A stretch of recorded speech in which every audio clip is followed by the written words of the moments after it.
பக்தி யோகத்தின் ஒழுக்க நெறிகளை ஆன்மீக குருவின் வழிகாட்டுதலின் கீழ் பயிற்சி செய்ய இயலாதவன் கூட முழு முதற் கடவுளுக்காக செயல்படுவதன் மூலம் பக்குவ நிலைக்கு உயர்வு பெற முடியும். அத்தகு செயலை எவ்வாறு செய்வது என்பது 11ஆம் அத்தியாயத்தில் 55வது பதத்தில் ஏற்கனவே விளக்கப்பட்டது. ஒருவன் கிருஷ்ண பக்திக்கான பிரச்சாரத்தின் மீது அனுதாபம் உடையவனாக இருக்க வேண்டும். பல்வேறு பக்தர்கள் கிருஷ்ண உணர்வை பிரச்சாரம் செய்வதில் ஈடுபட்டுள்ளனர். அவர்களுக்கு உதவி தேவை. எனவே பக்தி யோகத்தின் ஒழுக்க நெறிகளை ஒருவனால் நேரடியாக பயிற்சி செய்ய இயலாவிட்டால் அவன் அத்தகைய செயல்களுக்கு உதவி செய்ய முயற்சி செய்யலாம். எந்த ஒரு முயற்சிக்கும் நிலம், பணம், நிர்வாகம் மற்றும் தொழிலாளர்கள் அவசியம். உதாரணமாக, ஒருவன் வியாபாரம் செய்ய விரும்பினால் தங்குவதற்கான இடம், உபயோகத்திற்கான முதலீடு, உழைப்பாளிகள், வளர்ச்சி அடைய ஒரு நிர்வாகம் ஆகியவை அவனுக்கு தேவைப்படுகின்றது. அதுபோலவே கிருஷ்ணருடைய தொண்டிற்கும் இவை தேவைப்படுகின்றது. ஒரே வேறுபாடு என்னவெனில் ஜட உலகில் ஒருவன் புலன் உணர்ச்சிக்காக செயலாற்றுகின்றான். ஆனால் அதே செயலினை கிருஷ்ண திருப்திக்காகவும் செய்ய முடியும். அது ஆன்மீக செயலாகிவிடும். ஒருவனிடம் போதுமான பணம் இருந்தால் அவன் கிருஷ்ண உணர்வை பரப்புவதற்கான ஒரு அலுவலகத்தையோ கோவிலையோ கட்டுவதில் உதவி செய்யலாம், அல்லது புத்தகங்களை வெளியிடுவதற்கு உதவலாம். செயல்களில் பல்வேறு துறைகள் உள்ளன. ஒருவன் இச்செயல்களில் ஆர்வம் உடையவனாக இருக்க வேண்டும். ஒருவனால் தனது செயல்களில் பலன்களை தியாகம் செய்ய முடியாவிடினும் அவன் தனது வருமானத்தில் ஒரு சிறு பங்கையாவது கிருஷ்ண உணர்வை பிரச்சாரம் செய்வதற்காக தியாகம் செய்யலாம். கிருஷ்ண உணர்வின் நோக்கத்திற்காக ஒருவன் தானாக முன்வந்து செய்யும் தொண்டு இறை அன்பின் உயர்நிலைக்கு ஏற்றம் பெற அவனுக்கு உதவியாக இருக்கும். அதன் பிறகு அவன் பக்குவம் அடைகிறான். மதாஜி, அதாவது பக்தி யோகத்தின் ஒழுக்க நெறிகளை ஒரு ஆன்மீக குரு வச்சு நேரடியாக நம்ம கிருஷ்ணருக்கு அந்த பயிற்சி செய்ய முடியலன்னா கூட நம்ம அவருக்கு செயலாற்றுவதன் மூலம் அவர் செயலாற்றுவதுன்னா அந்த அத்தியாயம் 55ல சொல்லியிருக்காங்க. அந்த 55ல என்ன சொல்லியிருக்காங்கன்னா, இந்த மாதிரி கோயில் கட்டலாம், இல்லைன்னா கோயில் கட்டுறதுக்கு நம்ம ஒரு பகுதியை பணம் கொடுக்கலாம். அது மாதிரி தோட்டத்துல இலைகளையோ துளசி இலையை வளர்த்து அந்த துளசியை கொண்டு போய் மாலை கட்டி கோயிலுக்கு கொடுக்கலாம். இது மாதிரி அந்த கிருஷ்ணருக்காக நம்ம செயலாற்றுவதன் மூலம் நம்ம பக்குவம் அடையலாம் அப்படின்னு சொல்றாங்க. அதே மாதிரி ஒரு பிசினஸ், ஒரு தொழிலை ஆரம்பிக்கணும்னா அதுக்கு பல்வேறு வகை தொழிலாளர்கள், நிர்வாகம் மற்ற எல்லாமே நமக்கு தேவைப்படுது. அவ்வாறு தேவைப்படுறது. அதே மாதிரி கிருஷ்ணருக்கும் அதே ஒரு கிருஷ்ண தொண்டு அப்படிங்கிறதுக்கு மட்டும் அதுக்கும் இதே மாதிரி எல்லாமே தேவைப்படும். ஆனா ரெண்டுக்கும் என்ன டிஃபரன்ஸ் அப்படின்னாக்கா புலனுணர்ச்சி தான். அந்த புலன் உணர்ச்சி இதுல, அதாவது கிருஷ்ண தொண்டுல ஒரு அலுவலகத்தை கட்டுவதன் மூலம், அதாவது அந்த ஆன்மீக செயலாளரிடம் ஒருவனிடம் போதுமான பணம் இருந்தால் அவன் கிருஷ்ண உணர்வை பரப்புதலான ஒரு அலுவலகத்தை, அதாவது அவன் அத சமூக வாழ்க்கையில அதான் அவனால நேரடியாக தொண்டு செய்ய இது கிருஷ்ண உணர்வை பெறறதுக்காக அவனால ஒழுக்க நேரடியாக குருவை வச்சு பயிற்சி பெற முடியல கண்டிஷன்ல அவர் என்ன பண்ணலாம்னா இதே தான் அதை மறுபடியும் சொல்றாங்க. அதாவது ஒரு பணம் இருந்ததுன்னா ஒரு அலுவலகத்தை கோயில் கட்டுவதன் மூலமாகவோ அல்லது புத்தகங்களை வெளியிடுவதன் மூலமாகவோ அவனுடைய தொண்டை அவங்க செய்யறதுனால கடைசியா பக்குவம் அடையலாம்னு சொல்றாங்க மாதாஜி. S bro. ஸோ இதுக்கு முந்தினத்துல நம்ம அனன்ய பக்தி பார்த்தோம். அது இல்லாத பட்சத்தில் சாதன பக்தி பத்தி நம்ம பார்த்துட்டு இருக்கோம் இல்லையா? ஸோ 2 விதமான டிஃப்ரென்ஸ். நம்மளுடைய புலனுணர்ச்சிக்காக நமக்கு இருக்கக்கூடிய செல்வத்தை ஈடுபட்டா நம்ம வீழ்ச்சியில் அடைகின்றோம். ஆனா பகவானுடைய பக்தர்கள் என்ன பண்றாங்க, பக்தி தொண்டு மத்தவங்களையும் அந்த பக்தி மார்க்கத்துல கொண்டு வரதுக்காக செலவிடும் போது அது தூய்மை அடைகின்றது அப்படின்றத பார்க்கிறோம். எஸ் பத்ர வாசிங்க. அதத் ஏத் அப்யஸ்தோ அசி கர்தும் மத்யோகம் ஆசிரித சர்வ கர்ம பல தியாகம் தத குரு எத ஆத்மவான். ஆனால் என்னை பற்றிய இத்தகு உணர்விலும் உன்னால் செயலாற்ற முடியாவிடில் உனது செயலின் எல்லா விளைவுகளையும் தியாகம் செய்து ஆத்மாவில் நிலை பெற முயற்சி செய். அதாவது இந்த இத்தகு உணர்விலும் உன்னால செயலாற்ற முடியாவிட்டால் உன்னுடைய எல்லா விளைவுகளையும் தியாகம் செய்து அதை அதை அது ஆத்மாவின் நிலை பெற முயற்சி செய்ய அப்படின்னு சொல்றாங்க மாதாஜி. பொருளுரை: சமூகம், குடும்பம் அல்லது மத காரணங்களிலோ வேறு சில சிரமங்களினால ஒருவனால் கிருஷ்ண உணர்வின் செயல்களுக்கு ஆதரவு தர இயலாமல் இருக்கலாம். கிருஷ்ண உணர்வின் செயல்களில் அவன் தன்னை நேரடியாக இணைத்து கொண்டால் குடும்ப உறுப்பினர்கள் யாராலும் எதிர்ப்பு தெரிவிக்கலாம் அல்லது இதர கஷ்டங்கள் இருக்கலாம். அத்தகு பிரச்சனைகளை உடையவன் தனது செயல்களின் மூலம் சேர்த்து வைத்துள்ள பலன்களை ஏதேனும் காரியங்களுக்காக தியாகம் செய்ய வேண்டும் என்று அறிவுறுத்தப்படுகிறான். அதற்கான வழிமுறைகள் வேதங்களில் கொடுக்கப்பட்டுள்ளன. ஒருவன் தனது முந்தைய செயல்களின் பலன்களை அர்ப்பணிப்பதற்கு தகுந்த சடங்குகள், யாகங்கள் மற்றும் புண்ணியத்திற்கு கொடுக்கும் சிறப்பு வாய்ந்த நிகழ்ச்சிகளை பற்றிய பல்வேறு விளக்கங்கள் வேதங்களில் உள்ளன. இவ்வாறாக அவன் படிப்படியாக ஞானத்தின் நிலைக்கு உயர்வு பெற முடியும். கிருஷ்ணனின் செயல்களில் ஆர்வம் இல்லாதவன் கூட தான் பாடுபட்டு சம்பாதித்ததன் பலனை மருத்துவமனைகளுக்கு அல்லது ஏதேனும் சமூக நிறுவனங்களுக்கு தானமாக கொடுப்பதை நம்மால் காண முடிகிறது. அதுவும் இங்கு சிபாரிசு செய்யப்படுகிறது. ஹரே கிருஷ்ணா. ருக்மணி மாதாஜி மியூட் பண்ணிக்கங்க உங்களை. ஹரே கிருஷ்ணா. ருக்மணி மாதாஜி. ஹரே கிருஷ்ணா. ருக்மணி மாதாஜி மியூட் பண்ணிக்கங்க உங்களை. ஹரே கிருஷ்ணா.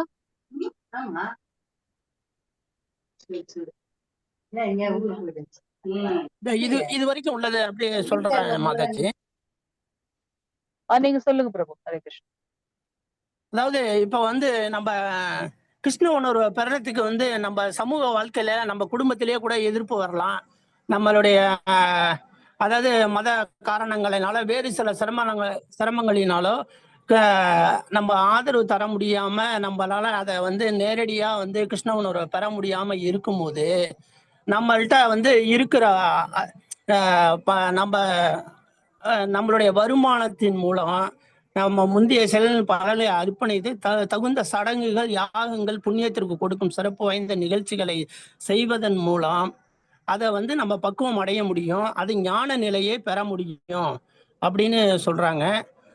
கிருஷ்ணனுடைய ஆர்வம் இல்லாதவன் கூட தான் பாடுபட்டு சம்பாதிச்ச பணையில் இது மாதிரி நம்ம சம்பாதிச்ச பணத்துல ஒரு மருத்துவமனையை கட்டுறதுக்கோ அல்லைன்னா ஏதேனும் ஒரு சமூக நல்ல காரியத்தை செய்யறதுக்கோ அது இது இதெல்லாம் பர்மிட் பண்ணப்படுகிறதுன்னு வேதத்துல சொல்லப்பட்டிருக்கு மாதாஜி. இது மாதிரியும் செய்யலாம், இதனால பக்குவம் அடையலாம் அப்படின்னு கிருஷ்ண உணர்வை இதன் மூலமும் பெறலாம் அப்படின்னு சொல்லப்பட்டிருக்கு. ஏனெனில் தனது செயல்களில் பலன்களை துறப்பது என்று பயிற்சியினால் அவன் தனது மனதை படிப்படியாக தூய்மைப்படுத்திக் கொள்வது உறுதி. மேலும் மனதின் அத்தகு தூய்மையான நிலையில் அவன் கிருஷ்ண உணர்வினை புரிந்து கொள்ளும் நிலைக்கு வருகின்றான். கிருஷ்ண உணர்வு வேறு எந்த அனுபவத்தையும் சார்ந்தது அல்ல. மேலும் மனதினை தூய்மைப்படுத்த கிருஷ்ண உணர்வே போதுமானது என்பது உண்மைதான். இருப்பினும் கிருஷ்ண உணர்வினை ஏற்றுக்கொள்வதில் ஏதேனும் இடையூறுகள் இருப்பின் அவன் தனது செயல்களில் பலன்களை தியாகம் செய்ய முயற்சி செய்யலாம். இதன் அடிப்படையில் சமூக தொண்டு, குலத்தொண்டு, தேசத்தொண்டு, தேசத்திற்காக தியாகம் செய்தல் போன்றவற்றை ஏற்றுக்கொள்ளப்படலாம். அவற்றின் மூலம் ஏதேனும் ஒரு நாள் அவன் முதற் கடவுளுக்கு தூய பக்தி தொண்டு செய்யும் நிலைக்கு வந்தடைய முடியும். பகவத்கீதையில் யத பிரவிருத்திர் பூதானாம், உன்னத காரணத்திற்காக தியாகம் செய்ய விரும்புபவன் கிருஷ்ணரே உன்னத காரணம் என்பதை அறியாமல் இருந்தாலும் தியாக வழிமுறையின் மூலம் படிப்படியாக கிருஷ்ணரே உன்னத காரணம் என்பதை உணரும் நிலைக்கு வந்தடைகின்றான் என்று கூறப்பட்டுள்ளது. அதாவது கிருஷ்ண உணர்வுல இது மாதிரி நல்ல ஒரு சமூக தொண்டு, அதாவது சமூகத்துல பலவிதமான தொண்டுகளை சொல்லியிருக்காங்க. சமூக தொண்டு, குலத்தொண்டு, தேசத்தொண்டு, தேசத்திற்காக அது மாதிரி தேச பக்தர்களையும் அதுல குறிப்பிடுறாங்க. இது மாதிரி எல்லாம் செய்யும் போது தன்னை அவன் முழுசும் வந்து அர்ப்பணிக்கிறான். அர்ப்பணிச்சு அவ்வாறு செய்யும் போது அவனுக்கு வந்து கிருஷ்ண உணர்வுனாலதான் இதை நம்ம பெறுறோம் அப்படின்னு தெரியலனா கூட கடைசியா வந்து இத மாதிரி தன்னை ஃபுல்லா தியாகம் பண்ணுவதன் மூலம் கடைசியா வந்து அவன் கிருஷ்ண உணர்வினாலதான் இதை பெறுறோம் அப்படிங்கிற ஒரு பக்குவ நிலைக்கு வந்துடுறான் அப்படின்னு சொல்லப்பட்டிருக்கு மாதாஜி. ஓகே பிரபு, ஹரே கிருஷ்ண பிரபு. மாதாஜி ஸ்டார்ட் பண்றீங்களா? அடுத்த பதம் நீங்க முடிச்சிட்டீங்கன்னா அடுத்த பதம் மாதாஜி ஸ்டார்ட் பண்ணுங்க. ஓகே மாதாஜி, நான் பண்ணவா மாதாஜி? பிரபு முடிச்சிட்டீங்களா பிரபு? அது இன்னும் கொஞ்சம் இருக்குன்னு நினைக்கிறேன் பேராகிராஃப். அவ்வளவுதான் இல்ல, மாதாஜி. கம்ப்ளீட் ஆயிட்டு மாதாஜி. அதோட ஓகே ஓகே முடிஞ்சிருச்சு. பிரபு. அடுத்து 12 வருது. ஓகே இன்னும் மாதாஜி இருக்கா? வாசிங்க மாதாஜி 2 பதம். ஓகே மாதாஜி. ஸ்ரேயோகி ஞானம் தேங்க்யூ அப்யா பிரபு. அப்யாசாஜ் ஞானாத்யானம் விசிஷ்யதே தியானாத் கர்ம பலத்யாகாஸ்த்யாகா சாந்தீர் அனந்தரம். இப்பயிற்சியினை உன்னால் ஏற்றுக்கொள்ள முடியாவிடில் ஞானத்தை விருத்தி செய்வதில் உன்னை ஈடுபடுத்திக் கொள். இருப்பினும் ஞானத்தை விட தியானம் சிறந்தது. மேலும் தியானத்தை விட செயல்களின் பலன்களை தியாகம் செய்தல் சிறந்தது.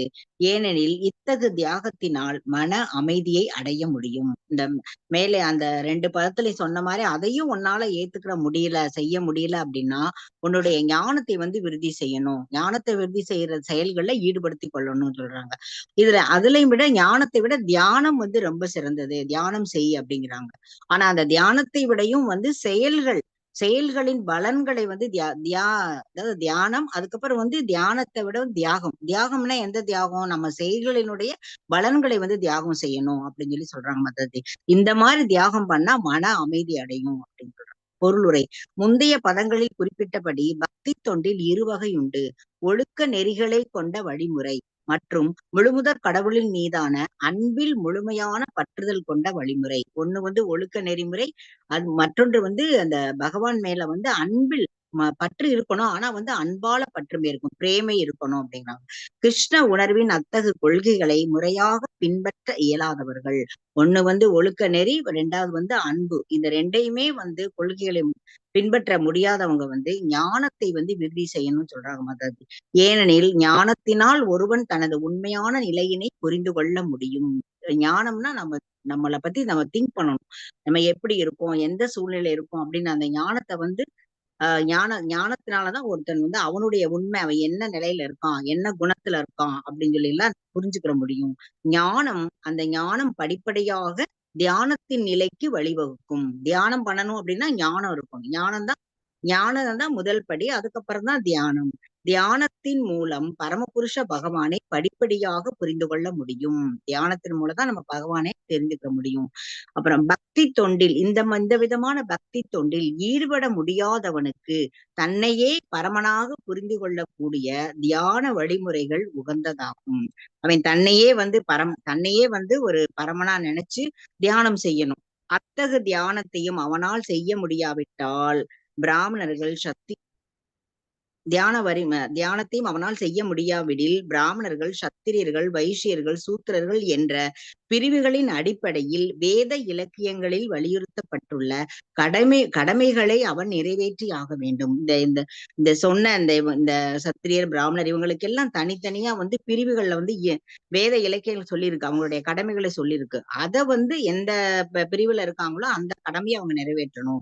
இக்கடமைகளை பகவத்கீதையின் இறுதி அத்தியாயத்தில் நாம் காணலாம். ஆனால் எல்லா நிலைகளிலும் ஒருவன் தனது உழைப்பின் பலன்களை தியாகம் செய்தாக வேண்டும். அதாவது தனது கர்மத்தின் பலனை ஏதேனும் நற்காரியத்திற்காக ஈடுபடுத்துதல் அவசியம். இந்த மாதிரி வந்து நம்ம செய்யறத வந்து நம்ம உழைக்கிறோம், அதனுடைய பலன்களை வந்து நம்ம வந்து தியாகம் செய்யணும். அந்த மாதிரி வந்து தியாகம் செய்யறது எப்படின்னா, நம்ம வந்து கர்மம் செஞ்சிருக்கோம், இப்ப கூட சொல்லுவோம், போன ஜென்மத்துல கர்மம் செஞ்சோம், அதனாலதான் நம்ம அனுபவிக்கிறோம் அப்படின்லாம் சொல்லுவோம். அந்த கர்மத்தினுடைய பலனை வந்து என்ன பண்ணணும்னா, போன ஜென்மத்துல கர்மம் பண்ணியிருக்கோம், இந்த ஜென்மத்துல வந்து நம்ம என்ன பண்ண நல்லது பண்ணணும், நற்காரியத்துக்காக வந்து நம்ம ஈடுபடுத்தணும் அப்படின்னு சொல்றாங்க. சுருக்கமாக சொன்னால் உன்னத இலக்கான பரமபுருஷ பகவானை அடைவதற்கு 2 வழிமுறைகள் உள்ளன. ஒன்று படிப்படியான வழிமுறை, மற்றொன்று நேரடியான வழிமுறை. கிருஷ்ண உணர்வில் செய்யப்படும் பக்தி தொண்டு நேரடியான வழிமுறை.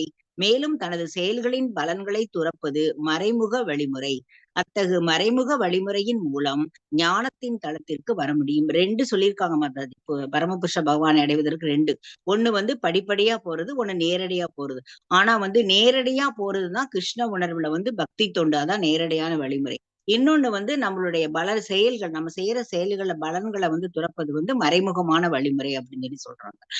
ஆஹ் அத்தகு மறைமுக வழிமுறையின் மூலம் ஞானத்தின் தளத்திற்கு வர முடியும். பின்னர் ஞானம், அப்புறம் தியானத்தின் நிலை, அதன் பின்னர் பரமாத்மாவனை உணரும் நிலை, இறுதியில் பரமபுருஷ பகவானை உணரும் நிலையை அடைய முடியும். படிப்படியா வந்து இங்கு படிப்படியான வழிமுறையினையோ நேரடியான வழிமுறையினையோ ஒருவன் ஏற்றுக்கொள்ளலாம். இந்த 2ல ஏதாவது ஒன்ன நம்ம வந்து பின்பற்றலாம். நேரடியான வழிமுறை வந்து எல்லோருக்கும் சாத்தியமானது அல்ல. எனவே மறைமுகமான வழிமுறையும் நன்றே. நேரடியானது வந்து எல்லாராலும் செய்ய முடியாது. அத வந்து மறைமுகமான வழிமுறையை வந்து எல்லாருமே பின்பற்றலாம் சொல்றாங்க. இருப்பினும் இத்தகு மறைமுகமான வழிமுறை அர்ஜுனனுக்கு சிபார்சு செய்யப்படவில்லை என்பதை புரிந்து கொள்ள வேண்டும். ஆனால் பகவான் அர்ஜுனனுக்கு வந்து இந்த மாதிரி அதாவது படிப்படியா போறது மறைமுகமான வழிமுறையை வந்து சொல்லல. ஏனெனில் அர்ஜுனன் ஏற்கனவே பகவானின் அன்பு தொண்டில் நிலை பெற்றுள்ளான். அர்ஜுனன் வந்து ஏற்கனவே பகவான் கிட்ட ரொம்ப அன்பானவன், மிகவும் வந்து அவரை வந்து ரொம்ப நேசிக்கிறவன். இத்தகு நிலையில் இல்லாதவர்களுக்காகவே மற்ற வழிமுறைகள் உள்ளன. அதாவது யார் வந்து அன்பு தொண்டுல இல்லாம இருக்காங்களோ அவங்கதான் மறைமுகமான வழிமுறைக்கு போகலாம். தியாகம், ஞானம், தியானம், பிரம்மன் மற்றும் பரமாத்மாவனை உணர்தல் ஆகிய வழிமுறைகள் அவர்களால் பின்பற்றப்பட வேண்டும். யாருனாலேனா பக்தி தொண்டுல இல்லாதவங்க. ஆனால் பகவத்கீதையை பொறுத்தவரையில் நேரடியான வழிமுறையே வலியுறுத்தப்பட்டுள்ளது. ஒவ்வொருவரும் நேரடியான வழிமுறையினை ஏற்று பரமபுருஷ பகவானை கிருஷ்ணரிடம் சரணடையுமாறு அறிவுறுத்தப்படுகின்றனர். இதுல வந்து நேரடியான வந்து பக்தி தொண்டைதான் மாதாஜி சொல்றாங்க. இந்த பக்தி தொண்டு புண்டா நம்ம புரிஞ்சா நம்ம வந்து நேரடியா பகவானை வந்து அடையலாம் அப்படின்னு சொல்லி சொல்றாங்க. கிருஷ்ணரிடம் நம்ம சரணடையணும் அப்படிங்கிறது. அடுத்தது படிக்கோ மாதாஜி. படிங்க மாதாஜி. 2 பதங்கள் படிங்க. அடுத்து ஜானகிராமன் படிங்க.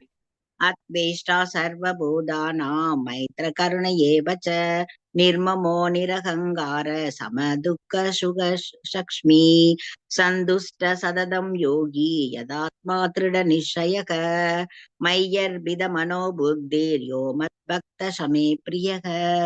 மொழிபெயர்ப்பு. எவன் ஒருவன் பொறாமை இல்லாதவனாக எல்லா உயிர்களுக்கும் அன்பான நண்பனாக தன்னை உரிமையாளனாக கருதாதவனாக அகங்காரத்திலிருந்து விடுபட்டவனாக இன்ப துன்பங்களில் சமநிலை உடையவனாக சகிப்புத்தன்மையுடன் எப்போதும் திருப்தியுற்று சுய கட்டுப்பாடு உடையவனாக தனது மனதையும் புத்தியையும் என்னில் நிலைநிறுத்தி உறுதியுடன் பக்தி தொண்டில் ஈடுபட்டுள்ளானோ என்னுடைய அத்தகு பக்தன் எனக்கு மிகவும் பிரியமானவன். பகவானுக்கு வந்து மிகவும் பிரியமான பக்தன் எப்படி இருக்கணும்னு சொல்றாங்க. பொறாமை இருக்கக்கூடாது, எல்லார்ட்டையும் அன்பா இருக்கணும், நான் தான் எல்லாத்துக்கும் சொந்தக்காரன் நினைக்க கூடாது, அகங்காரம் இல்லாம இருக்கணும், இன்பம் துன்பம் தான் சமநிலை இருக்கணும், அதே மாதிரி எந்த துன்பம் கஷ்டம் சகிப்புத்தன்மை இருக்கணும், சுய கட்டுப்பாடு இருக்கணும், மனதை புத்தி எல்லாத்தையுமே வந்து கிருஷ்ணர் பகவான் மேல நிலைநிறுத்தி உறுதியா பக்தி தொண்டு செய்யணும். அந்த மாதிரி இருக்கிற பக்தன் தான் பிடிக்கும்னு சொல்றாங்க மாதாஜி. பொருளுரை. மீண்டும் தூய பக்தி தொண்டின் விஷயத்திற்கு வரும் இறைவன் இந்த 2 பதங்களில் தூய பக்தனின் தெய்வீக குணங்களை விவரிக்கின்றார். இதுல வந்து தூய பக்தனுடைய குணங்களை சொல்றார். ஒரு தூய பக்தன் எந்த சூழ்நிலையிலும் சஞ்சலம் அடைவது இல்லை, யார் மீதும் அவன் பொறாமை கொள்வதும் இல்லை, தனது எதிரிக்கு எதிரியாகவும் அவன் ஆவது இல்லை. தூய பக்தன் ஒரு எதிரியை கூட வந்து நண்பனாதான் நினைப்பான். எனது சொந்த கர்ம வினையினால் இந்த நபர் எனக்கு எதிரியாக செயல்படுகிறார், எனவே அவரை எதிர்ப்பதை விட துன்பப்படுவதே சிறந்தது. நம்ம எதிரி வந்து அவன் வந்து எதுக்கு நம்மளுக்கு துன்பம் செய்யறான்? அவன் கர்ம வினை, நான் செஞ்ச கர்ம வினைக்காக. அதனால அவனுக்கு எதிரியா நினைக்காம அவனால் வர்ற துன்பத்தை வந்து ஏத்துக்கிறதுதான் அப்படி சிறந்ததுன்னு சொல்லி சொல்றாங்க என்று பக்தன் நினைக்கின்றான். ஸ்ரீமத் பாகவதத்தில் 10.14.8 தத்தே அனுகம்பாம்சு சமீக்ஷமானோ புஞ்ஞான ஏவாத்ம கிருதம் விபாகம் என்று கூறப்பட்டுள்ளது. பக்தன் எப்பொழுதெல்லாம் துயரத்தில் உள்ளானோ, சிக்கலில் வீழ்ந்து விட்டானோ, அப்போதெல்லாம் அவன் அவற்றை தன் மீதான இறைவனின் கருணையாக எண்ணுகின்றான். ஒரு பக்தனுக்கு வந்து துன்பம் வந்தாலும் எவ்வளவு கஷ்டம் வந்தாலும் அது எல்லாமே வந்து இறைவன் தான் நம்மளுக்கு கொடுத்திருக்காரு அப்படின்னு சொல்லி நினைக்கிறான். நான் தற்போது துன்பப்படுவதை காட்டிலும் பன்மடங்கு அதிகமாக துன்பத்தை கொடுக்க வல்ல எனது முந்தைய பாவ வினைகளுக்கு நன்றி. நான் அனுபவிக்க வேண்டிய தண்டனைகள் அனைத்தையும் நான் அடையாமல் இருப்பதற்கு முழுமுதற் கடவுளின் கருணையே காரணம். அவன் சொல்றான். அதாவது இந்த இப்ப இருக்கிற கஷ்டம் இன்னும் நிறைய பெரிய பெரிய கஷ்டம் நம்மளுக்கு கொடுக்காம இந்த அளவு கொடுத்தது பகவானுடைய கருணையினாலதான். அதனால அதை ஏத்துக்கணும் அப்படின்னு சொல்லி சொல்றாங்க மாதாஜி. முழுமுதற் கடவுளின் கருணையே காரணம் சொல்றாங்க. அந்த பரம புருஷ பகவானின் கருணையினால் நான் மிகவும் குறைவான துன்பத்தையே பெற்றுள்ளேன். எவ்வளவு துன்பம் வந்தாலும் இது பெரிய துன்பம் இல்ல, பகவானுடைய கருணையினால குறைவான துன்பம் தான் கஷ்டம் அனுபவிக்கிறேன்னு சொல்லி நினைக்கிறாங்க என்று அவன் நினைக்கின்றான். எனவே பல்வேறு துன்பமிக்க சூழ்நிலைகளிலும் பக்தன் அமைதியாகவும் பொறுமையாகவும் இருக்கின்றான். மேலும் பக்தன் ஆனவன் தனது எதிரி உட்பட அனைவரிடமும் எப்போதும் அன்புடையவனாகவே உள்ளான். நிர்மம என்றால் உடலை சார்ந்த வழிகளுக்கும் துன்பங்களுக்கும் பக்தன் அதிக முக்கியத்துவம் கொடுப்பது இல்லை என்று பொருள். ஏனெனில் தான் இந்த ஜட உடலல்ல என்பதை அவன் பக்குவமாக அறிந்துள்ளான். எவ்வளவு கஷ்டம், எவ்வளவு உடல் அளவுல துன்பம் வந்தாலுமே அதை அவன் பக்தன் பெருசா எடுத்து முக்கியத்துவம் கொடுக்க மாட்டாங்க அப்படின்னு சொல்லி சொல்றான். ஏன்னா அவனுக்கு உடல் அல்ல, இது நம்ம ஒரு ஆத்மா அப்படின்னு சொல்லி நினைக்கிறோம். பக்தன் தன்னை உடலுடன் அடையாளம் கொள்ளாத காரணத்தினால் அவன் அகங்காரத்திலிருந்து விடுபட்டு இன்ப துன்பத்தில் சமநிலையுடன் உள்ளான். அகங்காரம் இல்ல, இன்ப துன்பத்துல இருக்கான், சகிப்புத்தன்மையுடன். அவன் முழுமுதற் கடவுளின் கருணையினால் என்ன வருகின்றதோ அதை கொண்டு திருப்தி அடைகிறான். பெரும் சிரமத்துடன் அடையப்படும் பொருள்களுக்காக அவன் முயற்சி செய்வது இல்லை. எனவே எப்போது மகிழ்ச்சியாக உள்ளான். இந்த உண்மையான பக்தன் எந்த பொருளை பார்த்து ஆசைப்பட மாட்டாங்க. ஏன்னா அவனுடைய நினைவுகள் புலன்கள் எல்லாமே கிருஷ்ணர் தான் நினைச்சிட்டு இருக்கும். அதனால அவர் தான் எல்லாமே, இன்பம் துன்பம் எல்லாத்துக்கும் அவர் தான் காரணம். அதனால அவனுக்கு ஆசையும் இருக்காது. பெரும் சிரமத்துடன் அடையப்படும் பொருள்களுக்காக அவன் முயற்சி செய்வது இல்லை. எனவே எப்போதும் மகிழ்ச்சியாக உள்ளான். ஆன்மீக குருவிடமிருந்து பெறப்பட்ட அறிவுரைகளில் நிலை பெற்றிருப்பதால் அவன் பரிபூரணமான யோகியாவான். பக்தன் பெரிய யோகியா இருக்கான். ஏன்னா அவன் ஆன்மீக குரு நிறைய அறிவுரைகள் சொல்லியிருக்காங்க, அதைத்தான் அவன் ஃபாலோ பண்ணுவாங்க. மேலும் அவனது புலன்கள் கட்டுப்படுத்தப்பட்டிருப்பதால் அவன் உறுதியுடன் உள்ளான். புலன்களை தன் கட்டுப்பாட்டுக்குள்ள வச்சிருக்கான். பக்தி தொண்டின் நிலைத்த உறுதியிலிருந்து அவனை யாரும் விலக்க முடியாது என்பதால் அவனுடைய புலன்கள் எல்லாமே பக்தி தொண்டுலதான் நிலையா இருக்கு. அதனால அதுல இருந்து அவனை யாருமே விலக்க முடியாதுன்னு சொல்றான். தவறான வாதங்களினால் அவன் அடித்து செல்லப்படுவது இல்லை. கிருஷ்ணரே நித்தியமான பகவான் என்பதில் அவன் முழு உணர்வுடன் இருப்பதால் யாரும் அவனுக்கு தொல்லை கொடுக்க முடியாது. இத்தகு தகுதிகள் அனைத்தும் மனதையும் புத்தியையும் முழுமுதற் கடவுளின் மீது முழுமையாக பதிய செய்வதற்கு அவனுக்கு உதவும். முதல்ல புலன்கள் கட்டுப்பாடா இருப்பான். அவன் யாரு என்னென்ன சொன்னாலும் என்ன நீ ஒரு உதாரணம் இப்ப ஒரு கிருஷ்ண அந்த சத்சங்கத்துல சேர்ந்து இருக்கிறவங்க அதுலயே இருப்பாங்க. அந்த கிளாஸ் இந்த கிளாஸ்ன்னு சொல்லுவாங்க. பக்கத்துல இருக்கலாம் ஏன் இப்படி டைம் வேஸ்ட் பண்றீங்க, நீங்க ஜாலியா இருக்க வேண்டியதுதானே, இந்த மாதிரி எதுக்கு இதை போட்டு படிச்சுட்டு இருக்கீங்க இந்த வயசுல அப்படின்னு கூட நிறைய பேர் என்னையே கேட்டிருக்காங்க மாட்டாது. ஆனா நான் அதுல செவி சாய்க்காம இதுதான் படிக்கணும் அப்படிங்கறதுல இருக்கிறதுனாலதான் ஒரு மன நிம்மதி எல்லாமே இருக்கு. பகவான் மீது ஒரு முழு அன்பு செலுத்த முடியுது. கடவுளின் மீது முழுமையாக பதிய செய்வதற்கு அவனுக்கு உதவும். பக்தி தொண்டின் இத்தகு உயர்நிலை ஐயமின்றி மிகவும் அரிதானதே. இருப்பினும் பக்தி தொண்டின் ஒழுக்க நெறிகளை பின்பற்றுவதன் மூலம் அத்தகு உயர்நிலையில் பக்தன் நிலை பெறுகின்றான். இந்த பக்தி தொண்டில இருந்தாலே உயர்நிலையை அடைகிறான். இது மட்டுமின்றி பூரண கிருஷ்ண உணர்வில் ஆற்றப்படும் தனது பக்தனின் செயல்கள் தனக்கு எப்போதும் மகிழ்ச்சியை கொடுப்பதால் அத்தகு பக்தன் தனக்கு மிகவும் பிரியமானவன் என்று பகவான் கூறுகின்றார். இந்த மாதிரி எல்லாம் நம்ம இருந்தோம்னா பகவான் அந்த பக்தன் மீது அவரே ரொம்ப அன்பு பாசம் செலுத்துவாரு. அவருக்கு ரொம்ப மகிழ்ச்சி. பக்தன் உண்மையா இருந்து அன்பான பக்தி தொண்டு புரிஞ்சா அதை பார்த்து அவர் ரொம்ப சந்தோஷம் அடைவார்னு சொல்றாங்க. இது உண்மையான பக்தி தொண்டை பத்தி சொல்றாங்க. Hare Krishna Mataji. Hare Krishna Mataji. Thank you so much Mataji. Prabhu Janakiraman Prabhu ஒரே ஒரு பதம் வாசிக்கிறீங்களா? ஜானகிராமன் பிரபு ஹரே கிருஷ்ணா. வாசிக்கிறேன் மாதாஜி. ஒரு பதம் வாசிங்க பிரபு. ஹரே கிருஷ்ணா. பதம் 15. யஸ்மான் நோத் விஜயதே லோகோ லோகான் நோத் விஜயதேசய அஷ்டமாஷ்ய வயோத்வேகர் முக்தியோயச சசமே பிரியா. யாருக்கும் தொல்லை கொடுக்காமல், யாராலும் தொந்தரவு செய்யப்படாமல், இன்பம் துன்பம் பயம் மற்றும் ஏக்கத்தில் சமநிலையுடன் எவன் ஒருவன் இருக்கின்றானோ அவன் எனக்கு மிகவும் பிடிக்கும். யாருக்கும் நமக்கு தொல்லை கூடாது, நம்மளுதான் யாரும் சொல்லக்கூடாது. நல்லது கெட்டது இன்பம் துன்பம் பயம் எது வந்தாலும் ஒரே சமநிலையில் அது ஏற்றுக்கிற தன்மை இருக்கணும். பயம் வந்தா பயப்படுறது, சந்தோஷம் வந்தா எகிறது, அந்த மாதிரி இல்லாத எல்லாத்தையும் சமநிலையில் பார்க்குறவனுக்கு எனக்கு பெரிய பிரியமானவன். எல்லாரையும் ஒரே மாதிரி பார்க்குறாங்க, எல்லாத்திலும் பகவான் இருக்குன்ற மாதிரி நினைச்சு சொல்றாரு நினைக்கிற மாதிரி. அதே பக்தனின் குணங்களில் மேலும் சில இங்கு விவரிக்கப்படுகின்றன. இத்தகைய பக்தனால் யாருமே கஷ்டம், ஏக்கம், பயம் அல்லது அதிருப்திக்கு உள்ளாவதில்லை. பக்தனின் குணங்களை பற்றி சிலர் விவரிக்கிறார். அதனால ஏக்கம், பயம், அதிருப்தி எல்லாம் உள்ளாவதுன்னு சொல்ல வராது. பக்தன் எல்லோரிடமும் அன்புடையவன் என்பதால் பிறரை கவலைக்கு உள்ளாக்கும் விதத்தில் அவன் செயல்படுவதில்லை. பக்தன் எல்லாருடைய பிரியமா இருக்கிறதுனால யாருக்கும் சிரமம் கொடுக்குற மாதிரி செய்யறதில்லைன்ற மாதிரி சொல்ல வராது மாதாஜி. கவலைக்கு உண்டாகும்படி வருத்தப்படும்படி சொல்ல வராரு. அதே சமயத்தில் ஒரு பக்தனை கவலைக்கு உள்ளாக்குவதற்கு பிறர் முயற்சி செய்தால் அதனால் அவன் பாதிக்கப்படுவதில்லை. அதாவது பக்தனை வேற யாரு சிரமம் கொடுத்தாலும் அதை பற்றி அவன் பாதிக்கிறது இல்லைன்ற மாதிரி சொல்ல வராரு. பகவானின் கருணையால் வெளித்தொல்லைகள் எதனாலும் பாதிக்கப்படாதவாறு பக்தன் பயிற்சி செய்விட்டுள்ளான். அதாவது யார் என்ன செஞ்சாலும் சரி, பகவான் மேல போட்டுட்டு அவன் திருப்தியா இருக்குன்ற மாதிரி சொல்ல வர்றாரு. அவருடைய கருணையால வெளித்தொல்லைகள் எதனாலும் பாதிக்கப்படாதவாறு பக்தன் பயிற்சி பெற்றுள்ளான்.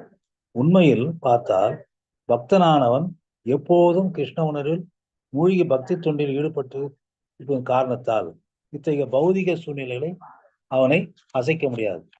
எப்பவுமே பகவான் மேல தன்னுடைய கருத்து ஒன்று இருந்ததுன்னா இந்த மாதிரி எதுக்குமே அவர் பயம் வர்றதில்லை, மற்ற விஷயத்துல எதுவும் தலையிறது இல்லை, அதுக்காக வருத்தப்படுறது இல்லைன்னு சொல்ல வர்றாரு. ஆனால் தன்னிடம் இல்லாத ஒன்றை மற்றவர்கள் தங்களுக்கு புலன் உணர்ச்சிக்காக வைத்திருப்பதை பார்க்கும்போது வருத்தப்படும் அவன் பொறாமை கொள்கிறான். சில பேர் இந்த மாதிரி பக்தி தோணில் இருந்தா பக்தி இல்லாத பக்தி இருக்கிறவங்க பார்த்து பொறாமை கொள்றது இயற்கைன்ற மாதிரி சொல்றாரு. ஏதேனும் எதிரிடமிருந்து தான் பழி வாங்கப்பட போவதை எதிர்பார்க்கும் போது அவன் பயந்த நிலையில் இருக்கின்றான். மேலும் எதையேனும் அவனால் வெற்றிகரமாக நடத்த முடியாவிடில் மிகவும் தோல்வடைகிறான். ஆனால் எப்போதும் எத்தகைய தொந்தரவுகளுக்கு அப்பாற்பட்டு விளங்கும் பக்தன் கிருஷ்ணருக்கு மிகவும் பிரியமானவன். பயந்த நிலையில் இருக்கிறான், அதாவது வெற்றினா சந்தோஷம், இல்லைன்னா சோறு அடைகிறது இந்த மாதிரி. ஆனா கிருஷ்ண பக்தனா இருக்கிறவனுக்கு அது விளக்கு, அதை பத்தி எதையும் கவலைப்படுறதில்ல, முழு நேரமும் பக்தனா இருக்கிறதா அதுல இருந்து விடுபடுறான்ற மாதிரி. அதனால நம்ம எல்லாரும் அதுல இருக்கணுன்ற மாதிரி சொல்றாங்க. ஹரே கிருஷ்ணா.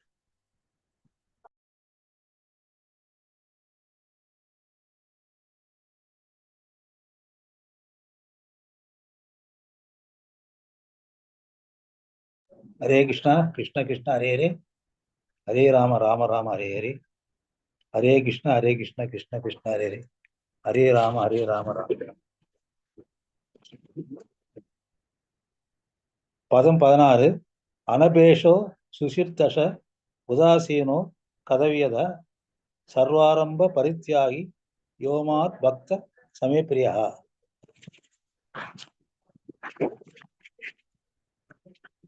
எவனொருவன் சாதாரண செயல்களை சார்ந்து வாழாமல் தூய்மையாக, நிபுணனாக, கவலைகளின்றி எல்லாவித வழியிலிருந்தும் விடுபட்டவனாக, ஏதேனும் பலனுக்காக முயற்சி செய்யாதவனாக உள்ளானோ எனது அத்தகு பக்தன் எனக்கு மிக பிரியமானவன். எவன் ஒருவன் சாதாரண செயல்களை சார்ந்து பலனை இல்லாம தூய்மையாக, நிபுணனாக, கவலையின்றி எல்லா வழியிலும் விடுபட்டவனாக அப்படி இருந்தான்னா அவன் எனக்கு மிக பிரியமானவன். அதாவது எந்த விதமான பலன் எதிர்பார்க்காத இருக்கணும், அப்படியாப்பட்ட எனக்கு ரொம்ப பிரியமானவன்னு சொல்ல வர்றாரு மாதாஜி. பொருளுரை: ஒரு பக்தனுக்கு பணம் கொடுக்கப்படலாம், ஆனால் அதனை அடைய அவன் பெருமுயற்சி செய்தல் கூடாது. கடவுளின் கருணையால் பணம் தானாக அவனிடம் வந்தால் அவன் சஞ்சலம் அடையவதில்லை. இயல்பாகவே ஒரு நாளில் இருமுறை நீராடும் பக்தன் பக்தி தொண்டை நிறைவேற்றுவதற்காக அதிகாலையில் எழுகிறான். இவ்வாறாக அவனது உள்ளும் புறமும் இயற்கையாக தூய்மையாக உள்ளது. வாழ்வின் அனைத்து செயல்களின் நோக்கத்தையும் முழுமையாக அறிந்திருப்பதாலும் அங்கீகரிக்கப்பட்ட சாஸ்திரங்களின் மீது முழு நம்பிக்கை கொண்டிருப்பதாலும் பக்தன் எப்போது நிபுணனாக கருதப்படுகிறான். பக்தன் வந்து எப்படி தூய்மையா இருக்கிறானோ, அதாவது காலையில இருந்து குளிக்கிறது, ஈவினிங் குளிக்கிறது, எப்பவுமே பகவான் பேர்ல அந்த ஈடுபாடு இருக்கிறதுனால, அதாவது அந்த சாஸ்திரம் மேல இருக்கிறதுனால எந்த விதமான அவன் கவலைப்படுறதுன்ற மாதிரி சொல்லுவாரு மாதவி. பக்தன் எந்த ஒரு அணியிலும் ஒருபோதும் பங்கு பெறுவதில்லை. எனவே அவன் கவலைப்பற்றவன் பக்தன் என்று வழியில் இருந்து விடுபட்டுள்ளான். எந்த அணின்னா மற்ற, அதாவது இதை தவிர இந்த சங்கத்தை விட வேற சங்கத்துல போய் சேர மாட்டான். பக்தனோடு பக்தன் தான் இருப்பான், அதுதான் ஈடுபாடு இருப்பான். அவனுக்கு எந்த விதமான கவலை இல்லைன்ற மாதிரி. தன் உடல் அடையாளம் என்பதை அறிந்துள்ள அவன் உடலுக்கு வலி வரும்போது அதனை பொருட்படுத்தவில்லை. அதாவது உடலுக்கு வலி வந்தா ஒன்றும் பிரச்சனை இல்லை, பகவான் இருக்கிறார் என்ற மாதிரி நினைக்கிறேன் பார்த்தாரு. அவன் எதுவும் பொருட்படுவதில்லை. தூய பக்தன் பக்தி தொண்டின் கொள்கைகளுக்கு புறம்பானவற்றை செய்வதற்கு முயல்வதில்லை.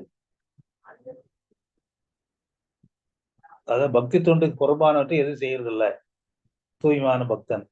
உதாரணமாக, பெரிய கட்டிடத்தினை கட்டுவதற்கு பெரும் சக்தி தேவை. அத்தகைய தொழில் பக்தி தொண்டில் முன்னேற்றம் அடைவதற்கு தனக்கு உதவாது என்றால் பக்தன் அவற்றில் ஈடுபடுவதில்லை. ஒரு பெரிய கட்டடம் கட்டினா தேவையான பணம் தேவை. அந்த மாதிரி நமக்கு வசதி இல்லை, கட்டல, வருத்தப்படுறது, அதுக்காக வருத்தப்படுறது இல்லை. ஹரே கிருஷ்ணா. இறைவனுக்காக அவன் ஒரு ஆலயம் கட்டலாம், அதற்கு அவன் பலதரப்பட்ட கவலைகளுக்கு உட்படலாம். ஆனால் தன் சொந்த உறவுகளுக்காக பெரிய வீட்டினை அவன் கட்டுவதில்லை. பக்தன் இறைவனுக்காக ஆலயம் கட்டுறது, அதனால அவன் கவலைப்படலாம். சொந்த உறவுகளுக்காக பெரிய வீட்டினை மற்றவங்க கட்டிக்கிறான், நம்மளும் வீடு கட்டிக்கலாம், அதுக்காக கட்ட முடியல அப்படின்ற மாதிரி வருத்தப்படுறது இல்லை. அவன் எப்பவுமே பக்தி தொண்டில் பகவான் கூட இருக்கிறதுனால அந்த மாதிரி நிலைக்கு வந்துடுறாங்க அப்படின்னு சொல்ல வர்றாரு மாதா. ஹரே கிருஷ்ணா. ஹரே கிருஷ்ணா பிரபு. தேங்க்யூ சோ மச் பிரபு. அதுதான் உண்மையான பக்தனோட நிலை. விஜய மாதாஜி, நீங்க தான் ஹோஸ்டா இருக்கீங்க, நீங்க என் பண்ணிடுங்க. அடுத்த வாரம் 17வது படத்துல இருந்து பார்க்கலாம். ஹரே கிருஷ்ணா. வாஞ்ச கல்பதருப்யஸ்ய கிருபா சிந்துபேவச்ச பதிதானாம் பாவனேப்யோ வைஷ்ணவேப்யோ நமோ நமக. அனந்த கோடி வைஷ்ணவ விருந்த கி ஜெய். நாமாச்சாரிய ஸ்ரீல ஹரிதாஸ் தாக்கூர் கி ஜெய். ஜெகத்குரு ஸ்ரீல பிரபாத் கி ஜெய். நித்தாய் கௌர பிரேமானந்தே. ஹரி ஹரி. ஹரே கிருஷ்ணா. ஹரே கிருஷ்ணா மாதாஜி. பிரபுஜி எல்லோருக்கும் Hare Krishna. Thank you so much Prabhu. Hare Krishna Mataji. எல்லாருக்கும் ஸ்ரீ ராமநவமி வாழ்த்துக்கள். ஹரே கிருஷ்ணா. மாதாஜி மைண்ட் பண்ணிடுங்க மாதாஜி. ஹரே கிருஷ்ணா. ஹரே கிருஷ்ணா.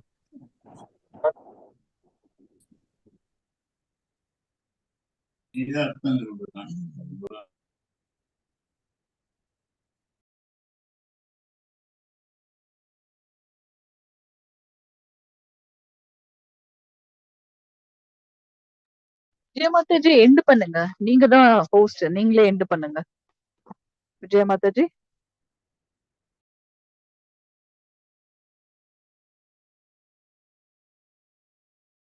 ஹரே கிருஷ்ணா மாதாஜி. ஹரே கிருஷ்ணா மாதாஜி, நீங்க எண்ட் பண்ணுங்க, நீங்க தான் ஹோஸ்ட், நீங்க எண்ட் பண்ணுங்க. எப்படி பண்றது தெரியல. அந்த லீவ் இல்லைன்னா வரும் இல்லையா?